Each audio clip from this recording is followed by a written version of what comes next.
aqui fica um exemplo de como um trauma familiar é passado e gera a dinâmica da falta de tempo.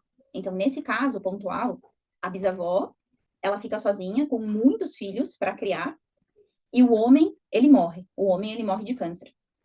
Vai ser passado aqui um trauma com relação à forma que mulheres e homens se relacionam.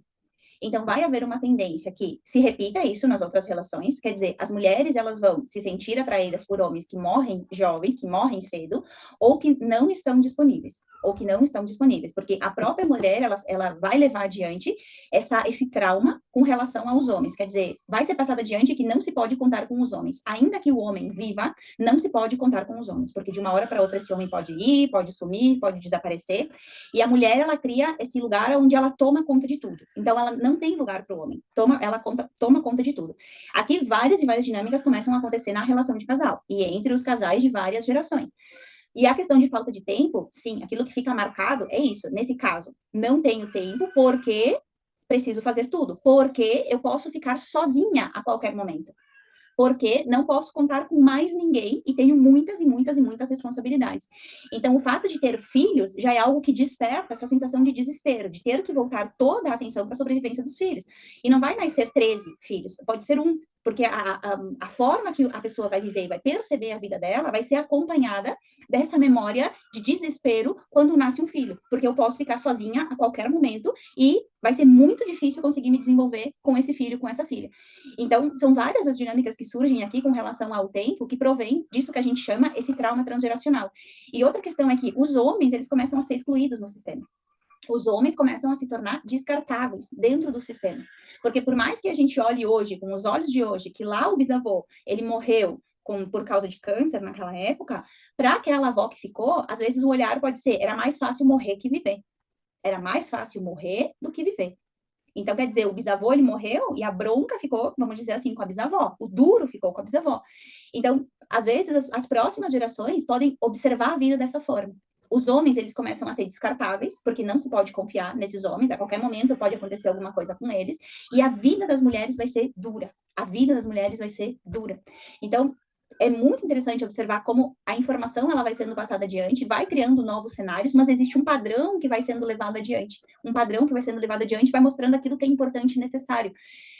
E nesse caso, ou nos casos que aconteceram aqui, a importância de poder olhar esse bisavô, a importância de poder trazer esse bisavô à memória e de poder também agradecer a vida desse bisavô, que tornou possível a vida dessa avó, desse vô, desse pai, dessa mãe e a minha vida.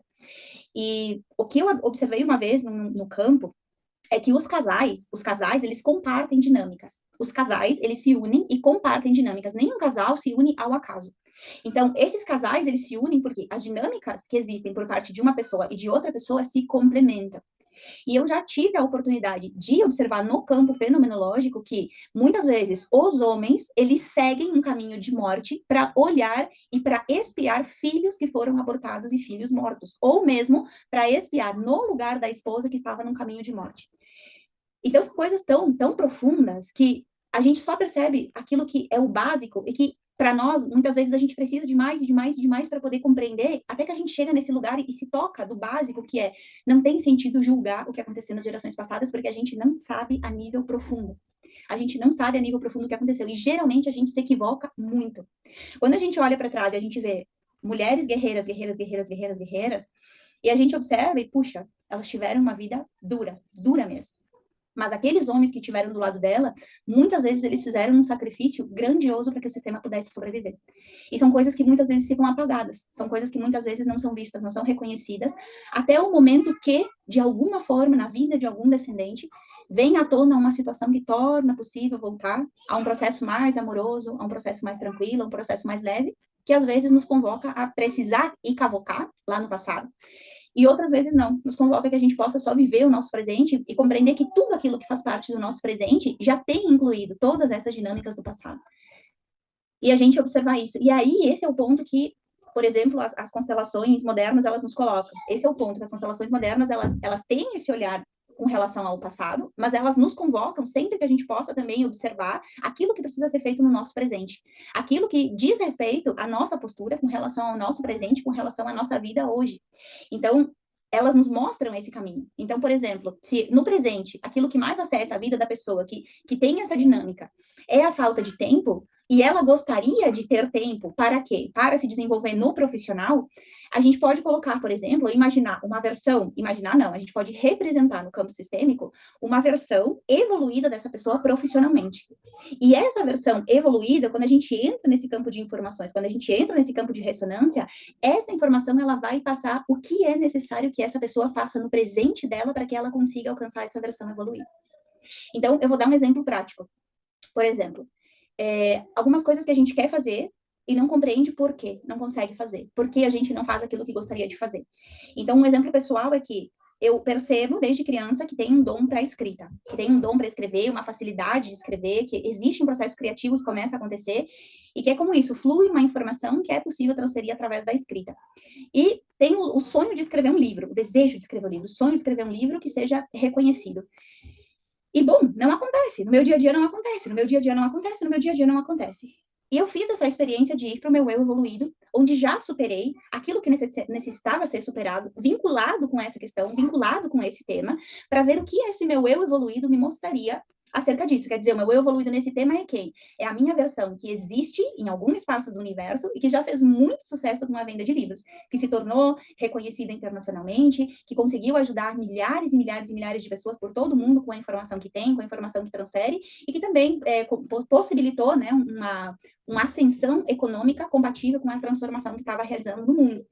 E quando eu vou para esse lugar, eu entro em contato com uma informação que é: a minha irmã é cega. Eu vou escrever um livro que a minha irmã não vai poder ler. O meu avô ficou cego. Eu vou escrever um livro que o meu avô não poderia ler. E eu me dou conta da lealdade profunda que eu tenho com a minha irmã, o amor profundo que eu tenho com a minha irmã, que de uma forma inconsciente atua na minha vida, fazendo com que eu crie milhares de situações, de desculpas, de dinâmicas, para não escrever um livro, porque se ela não pode ler, é como que eu me sinto culpada de fazer sucesso com algo que ela não pudesse desfrutar. Então, quando a gente acessa esse nível de informação, quando a gente se dá conta do profundo que está por trás, do amor gigantesco, porque sempre se trata de amor, que está por trás dos nossos processos de autossabotagem, faz um clique, é uma toma de consciência enorme.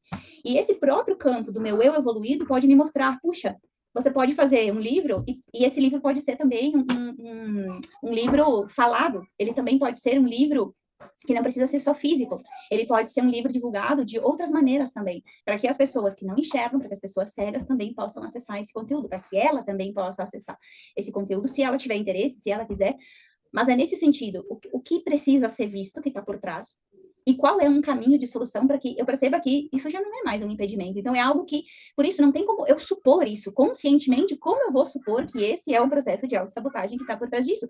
Não tem como eu supor, a minha mente consciente não alcança isso, mas um campo de informações que é quântico, um campo de informações que nos traz isso, que é sutil, que está conectado com essa nossa essência amorosa, isso faz total sentido. Isso abre para a pessoa uma visão, uma ação, uma energia que até então ela não acessava, que até então eu não acessava, que até então eu não tinha. Então é como que eu recebo uma força, um impulso criativo e faço isso com muito amor e com muita alegria, dedicando o meu primeiro livro à minha irmã.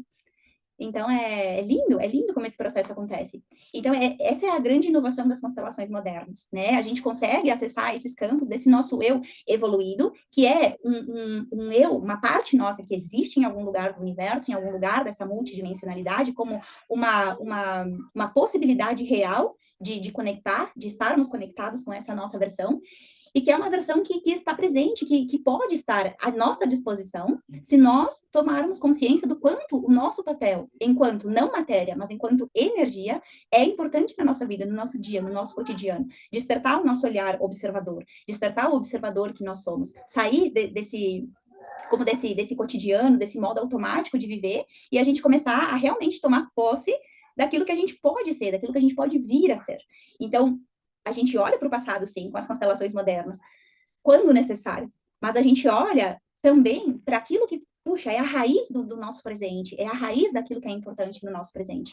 E como que, a partir daqui, eu acesso esse campo de frequência, que agora eu vou para esse campo de frequência, eu sinto um amor incondicional imenso, eu sinto uma alegria, eu sinto criatividade, eu sinto força, eu sinto coisas que antes eu não sentia e não compreendia por que não. Então, acredito que esse também é um exemplo que é válido para que a gente possa perceber algumas diferenças, né, dessas constelações, da potencialidade dessas constelações agora.